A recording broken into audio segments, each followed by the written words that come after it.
Hello, English learners, and welcome back to Real English Voices. My name is Tom. And I'm Ria. How are you doing today, Tom? I'm doing really well today, Ria. You seem excited. Uh-huh, I am. We've got a great lesson for everyone today. Yes, we do. We have a really common situation where we're going to use real English. That's right. Everyday English, the kind that people really use in their daily lives. And that's exactly what we want you to learn. Absolutely. So, what are we talking about today specifically? Today, we have a really common situation that is also a little bit embarrassing. All right, an embarrassing situation. I think we've all been there. Definitely. So let's listen to the dialogue for the first time, and it's going to be kind of fast. Yeah, but don't worry if you don't understand everything right away, because after about 10 minutes, you'll understand everything perfectly. Perfect. All right, let's listen. Nick, how's it going? Oh, hey, what are you doing in this neighborhood? Do you live around here? Actually, my office is right around the corner. It was great to meet you last week at the conference. I really enjoyed our conversation about foreign investment. Yeah, it was really interesting. You know, I'm in a bit of a hurry, but here's my card. We should definitely meet up again and continue our discussion. Sure, you still have my contact details, right? You know what? This is really embarrassing, but your name has just slipped my mind. Can you remind me? Sure. My name is Anna Ferris. Don't worry about it. It happens to me all the time. I'm terrible with names, too. Wow, Nick forgot her name. Yeah, that's happened to me a couple of times, and I'm going to tell you about it a little bit later.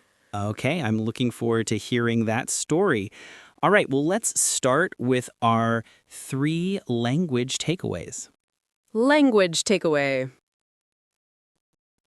So, our first phrase on our language takeaway is in a bit of a hurry. In a bit of a hurry. In a bit of a hurry. In a bit of a hurry. So, Nick was in a hurry, wasn't he? Yeah, that's right. This is a great phrase that we use all the time. So let's listen to 3 examples of how you can use this phrase. Example 1. Can you drive faster? I'm in a bit of a hurry. Example 2. I can't talk right now. I'm in a bit of a hurry. Example 3. I'm in a bit of a hurry, so I'll check these files later. Okay, so it's clear now. Basically, it means that you don't have time, you're moving really quickly. That's exactly right. You're rushing to get somewhere or do something. Perfect. Now, let's look at our second language takeaway word, and it's contact details. Contact details. Contact details. Contact details. So, Ria, what are your contact details? Well, basically, it's all the information you can find on your business card. All right, so we have things like your name, your telephone number, your email address, perhaps your mobile phone number. So all the useful information so people can get in touch with you. Yep, so people can phone you or email you. Okay, so contact details. Great phrase. Very useful in business situations, especially. Okay, so our third phrase is slipped my mind. Slipped my mind. Slipped my mind. Slipped my mind. So this is a funny phrase. It's kind of strange, right? Yeah, slipped my mind. It sounds very weird when you think about it literally. Exactly.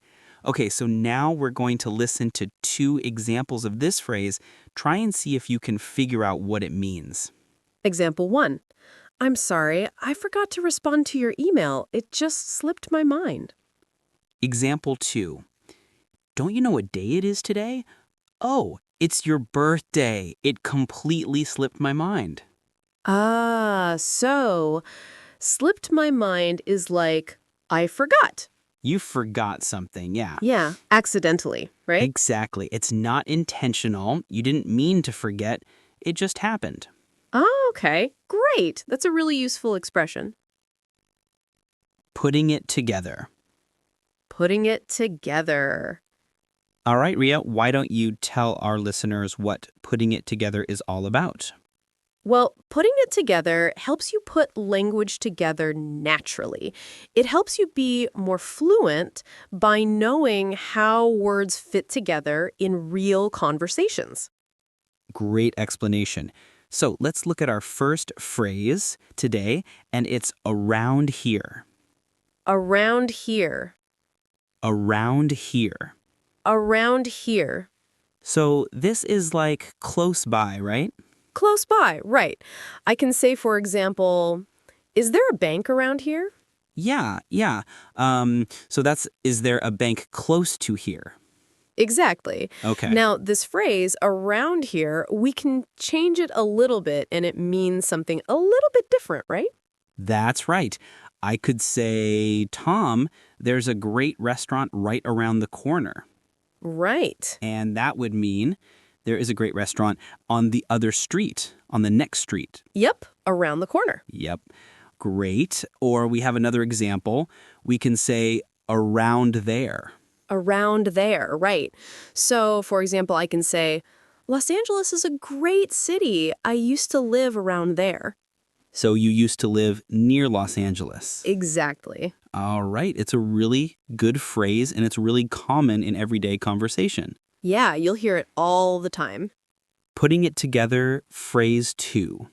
Now, our next phrase in putting it together is terrible with. Terrible with. Terrible with. Terrible with. So we have a couple of examples that will show you how this phrase works. Example 1. You're terrible with numbers. You can't even remember your own telephone number. Example 2. I'm terrible with directions. I'm always getting lost. Example 3. I'm terrible with faces. I can never remember what people look like. Wow, I understand that. I'm also terrible with numbers. I can barely add 2 plus 2.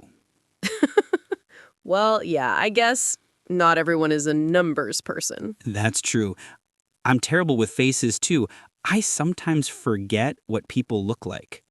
Really? Yeah, Uh-oh. Well, that can be awkward. it definitely can be. So I think it's time now for us to listen to our dialogue a second time.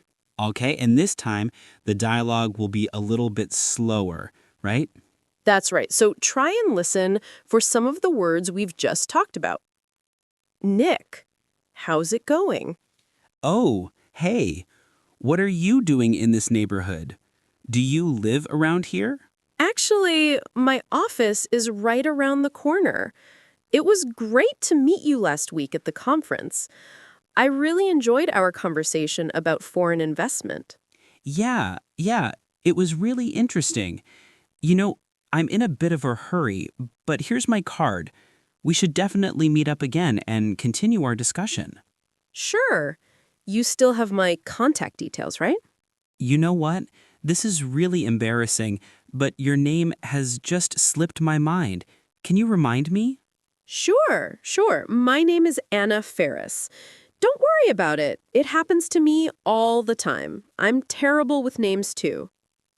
Wow, it's more clear now, right? You can understand a lot better? Yeah, that's true. When you slow it down, it's much easier to catch all the vocabulary we've been teaching. Absolutely. Great. So now it's time for us to take a look at Fluency Builder. Fluency builder. So with Fluency Builder, we take some very simple phrases and show you how you can be more fluent or how you can sound more native. Yeah, great. In the beginning of the dialogue, Anna said, Nick, how's it going? Yeah, this is a great phrase. It sounds really, really natural.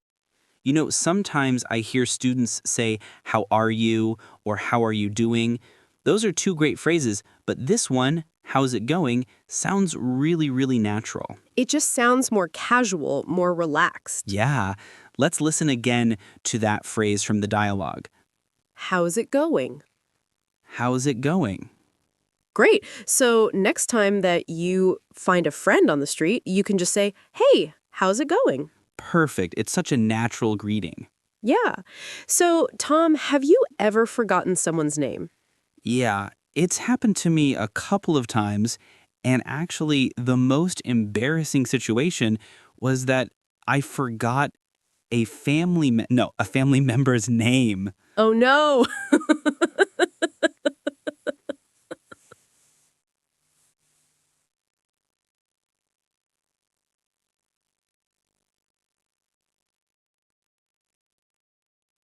We had like a family reunion, and there were a lot of aunts and uncles and cousins that I hadn't seen in a while. And I just forgot one of my uncle's names. And I was like, uh-oh. That's pretty embarrassing. So what did you do? Well, I had to ask one of my other cousins. I'm like, hey, who's that guy? He's like, oh, that's Uncle John. I'm like, oh man, I totally forgot.